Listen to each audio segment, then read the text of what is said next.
Hello everyone, मेरा नाम है John and welcome back to another new documentary of व्यक्त। First of all, thank you so much everyone for all the positivity and support you all have been giving to my channel. To be honest, मुझे लगा नहीं था कि व्यक्त को इतनी जल्दी विजिबिलिटी मिलेगी, but it's all thanks to you guys. We are more visible now than before.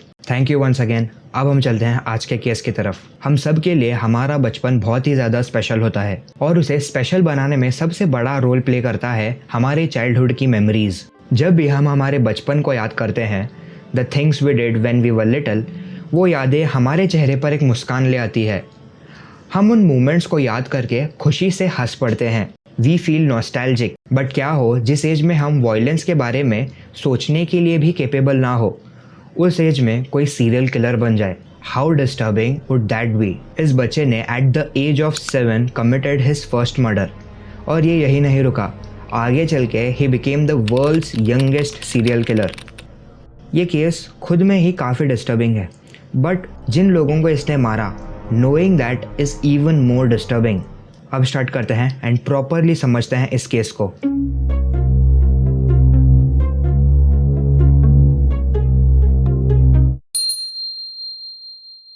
Musahari, Begusarai, Bihar. 2006 गर्मी का मौसम था। 6 महीने पहले भूरा साड़ा के भाई के घर एक लड़की का जन्म हुआ था।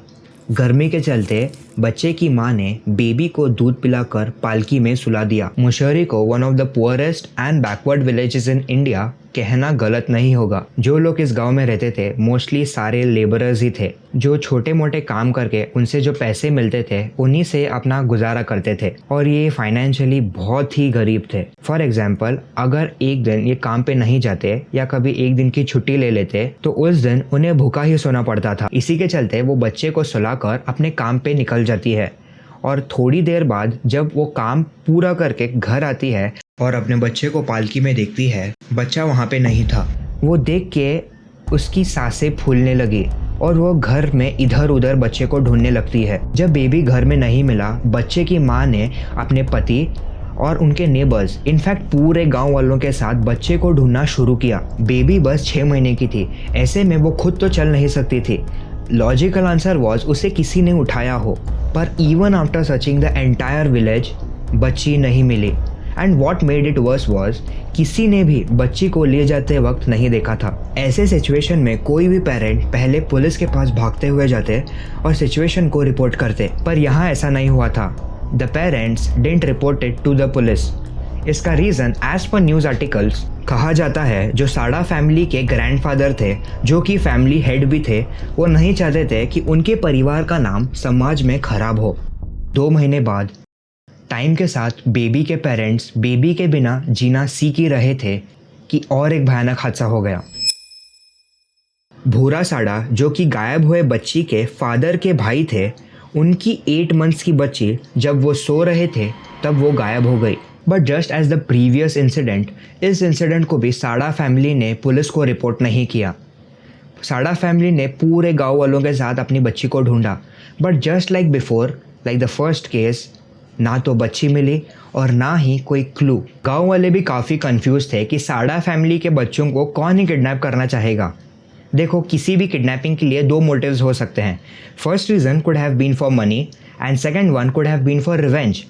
टॉकिंग अबाउट मनी, ये मैंने तुम्हें स्टार्टिंग में बता दिया था कि they were not that financially stable और उन्हें डेली काम करना पड़ता था just to eat food that day. Talking about revenge, वो अपने काम से काम रखते थे and they used to live happily among everyone around them. वो सबके साथ बहुत ही अच्छे से बात करते थे एंड ऑल दोज थिंग्स। सो ऐसे में इन इंसिडेंट्स का कोई सेंस नहीं बन रहा था क्योंकि किडनैपिंग का कोई रीज़न ही नहीं मिल रहा था। May 30, 2007 चुनचुन देवी अपने 6 महीने के बेबी को दूध पिलाकर पासी के प्राइमरी स्कूल के कॉरिडोर में सुला देती है और फिर अपने रोज़ के कामकाज करने लगती है। काम करते वक्त उसे टाइम का कोई अंदाज़ा नहीं होता है। जब काम ख़त्म कर वो अपनी बेबी को चेक करने के लिए गई, अपने बच्चे को देख वो बहुत ही ज़्यादा घबरा गई क्योंकि उनका बेबी वहाँ था ही नहीं। वो बेबी को इधर उधर ढूंढती है, पर बेबी के ना मिलने पर वो तुरंत पुलिस स्टेशन भाग कर जाती है और पुलिस को रिपोर्ट कर देती है। इंसिडेंट की सीरियसनेस को समझते हुए पुलिस अर्जेंसी दिखाती है और तुरंत उस स्कूल के पास चली जाती है जहाँ पर बेबी को लास्ट टाइम देखा गया था। कोई लीड ना मिलते हुए पुलिस गाँव वालों से पूछताछ करती है, पर गांव वाले भी कुछ ज़्यादा हेल्प नहीं कर पाते क्योंकि उन्हें भी कुछ पता नहीं था। पुलिस हार मानने ही वाली थी कि चुनचुन देवी को अपने पड़ोसियों की याद आती है। वो पुलिस वालों को इनके बारे में बता देती है। फिर पुलिस इनके घर चली जाती है। ये और किसी का घर नहीं बल्कि साड़ा फैमिली के भूरा साड़ा का घर था। पुलिस इनके घर इसीलिए आई थी क्योंकि चुनचुन देवी ने कहा था कि पिछले साल दैट इज इन 2006 उनके भी घर से 2 इन्फेंट्स गायब हो गए थे, आई मीन किडनैप हो गए थे। After hearing this police was kind of shocked कि किसी के घर से 2 बच्चियां गायब हो जाती है और पुलिस को यह पता ही नहीं है। एंड मोर इम्पॉर्टेंटली उनके जो पेरेंट्स हैं किसी ने भी कोई पुलिस कंप्लेंट नहीं की। तो चीज़ों को थोड़ा अच्छे से समझने के लिए पुलिस इनके घर आई थी।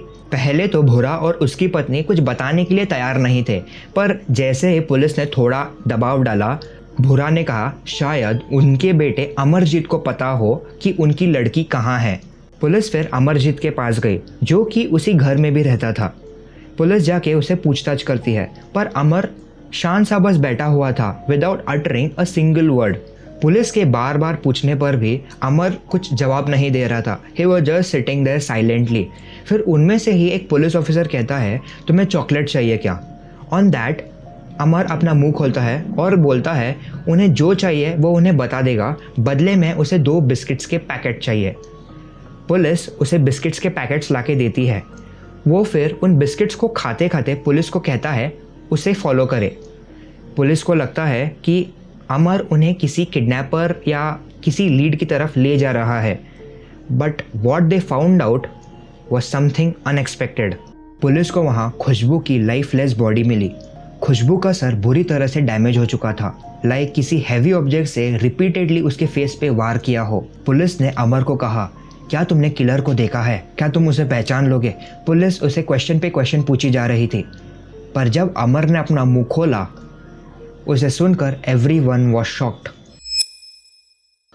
उसने कहा कि उसने ही खुशबू को मारा है। He is the person who killed her. Amarjeet को पुलिस तुरंत इंटरोगेशन के लिए ले जाती है एंड ड्यूरिंग दिस इंटरोगेशन जब भी पुलिस वाले अमरजीत से क्वेश्चन कर रहे थे, अमरजीत बस हंसे ही जा रहा था। पर जब पुलिस ने अमर को फोर्स किया बोलने के लिए, तब अमर ने कहा उसे बिस्किट्स के पैकेट्स चाहिए। अगर वो उन्हें बिस्किट्स के पैकेट्स लाके दे देगा तो उन्हें जो भी चाहिए वो उन्हें बता देगा। पुलिस फिर एक बार उसे बिस्किट्स लाके देती है। लेटर जब उसने अपने क्राइम्स कन्फेस किए, उससे ये पता चला that he had killed a total of 3 people. उसकी खुद की बहन, उसकी कज़न सिस्टर और खुशबू। और पुलिस को ये भी पता चला दैट साड़ा फैमिली को पता था कि अमरजीत ने ही उनकी दोनों बेटियों को मारा था। अमरजीत को बचाने के लिए कोई पुलिस कंप्लेंट नहीं की गई थी और ये किडनैपिंग लगे, इसीलिए लोगों के सामने बच्ची को ढूंढने का एक झूठा नाटक किया गया था। अमरजीत से जब उन बेबीज़ को मारने की वजह पूछी गई, उसने कहा बस ऐसे ही। उन बेबीज़ को रोता देख अमरजीत को बड़ा मज़ा आ रहा था और उसे यह मज़ा और बढ़ाना था, इसीलिए उसने पहले बच्चों का गला दबाया और फिर एक बड़े पत्थर से उनका सर कुचल दिया। अमरजीत को अपने किए पर ज़रा भी पछतावा नहीं था। लेटर पुलिस ने अमरजीत के दिए हुए लोकेशन से बाकी बॉडीज़ को रिकवर किया और अमरजीत को बेगूसराय के जुवेनाइल होम में भेज दिया गया। वहाँ पे उसके कई सारे मेंटल और साइकोलॉजिकल इवैल्यूएशन किए गए। उससे ये पता चला that he was mentally ill और साइकोलॉजिस्ट और साइकाट्रिस्ट ने अमरजीत को एज अ सैडिस्ट कैटेगराइज किया। अमरजीत ने ये क्राइम्स 8 साल की एज में किए थे।